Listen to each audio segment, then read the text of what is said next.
Well, here we are upstairs. This is the main living space of the house. And as I said, Wright was trying to create an architecture for the United States and for Americans. And some things that were really important to him in the prairie style, or in his architecture, really were he wanted to protect the privacy of the people who lived in these homes, because he felt there were forces in the world, even in the late 19th and early 20th centuries, that were pulling families apart. And he wanted his homes to try and address those problems in some way. He also wanted to create an architecture that was more reflective of the way Americans lived and of the way that our society worked. And all the houses, a lot of the houses that were built at this time had lots of separate rooms, as you probably know, and they were designed in different styles, and he didn't really feel this was very American. He felt it was sort of un-American in a way.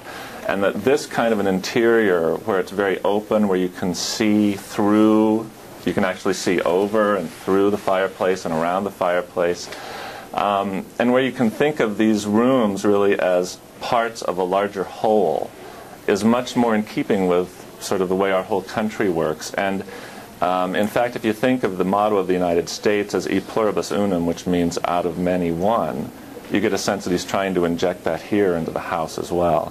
There's also something very important in this room that's missing. It's not a piece of technology, but of design. Where those 4 chairs are set up, there's supposed to be a bench that was built in, that was attached to the pier of the fireplace and came out about as far as that first pier next to the window.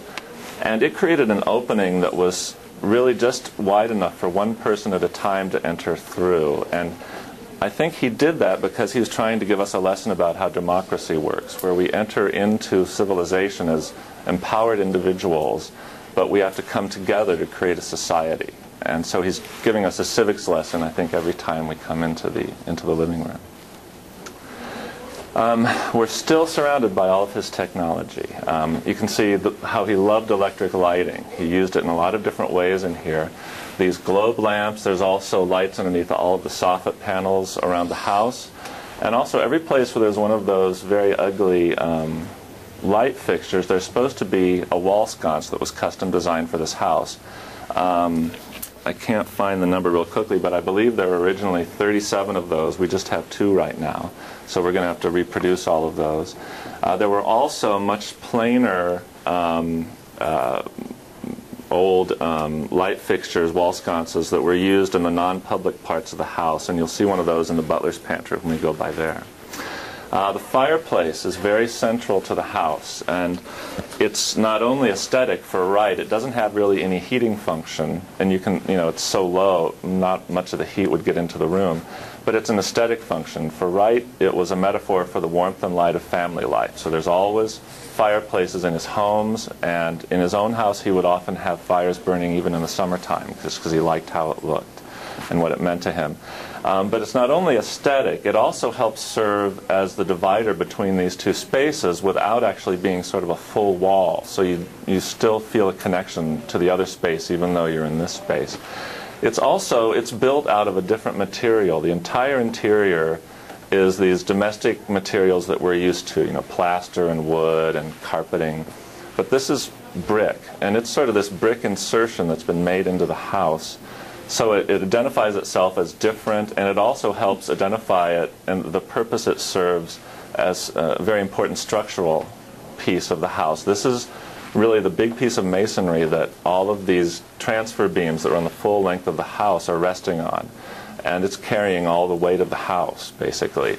And these exterior walls carry almost no weight at all. Most of the weight of the house is carried by these huge beams, and there's one running here, the full length of the house, and there's one at the same place over there in the soffit. And it's interesting to me that when you start talking about the structure of the house, if you look at this house in cross-section, sort of, take a slice through it like this, you see that these beams are right here because they have to be, because he wants the roof to be a certain height, and he wants these to support all that weight up there. And he wants them to connect to the fireplace at a certain place. So the beams have to be here. But what do you do with that now that you're faced with this problem? You can't have a beam obviously showing, because this is not a modernist house. You don't show the structure like that. And so what Wright did is he used it as an opportunity to create these soffits on either side of the house. It helps create lighting here, and it also helps create a hallway on this side that connects these two spaces. So this is a great example to me of Wright taking what could be a problem and turning it to his advantage for his design. It also creates a space up there to run all the conduit for the electricity. It's a good place for us to run our new piping for the sprinkler heads, so it's really nice for us. Would you have Yes. had anything like draperies and things? It seems like it's awfully open here. No drapes, no screens even. Nothing? No, no. What are all these hinges for? Well, there used to be screen doors here, but they were not original. They were added later, so we took them out. And when we do the interior work, we'll take away this furring strip as well. Are there 2 flues in that fireplace or 1? There's actually 4. There's eventually there's one for the fireplace. There's 2 fireplaces downstairs, and they all have separate flues, and there's one for this one. And they split, and I think the flue for this one goes off to the left. Yeah. And then there's also... It's on the left-hand side. Yeah. And then there's also a fireplace upstairs in the master bedroom. But they're all flued separately.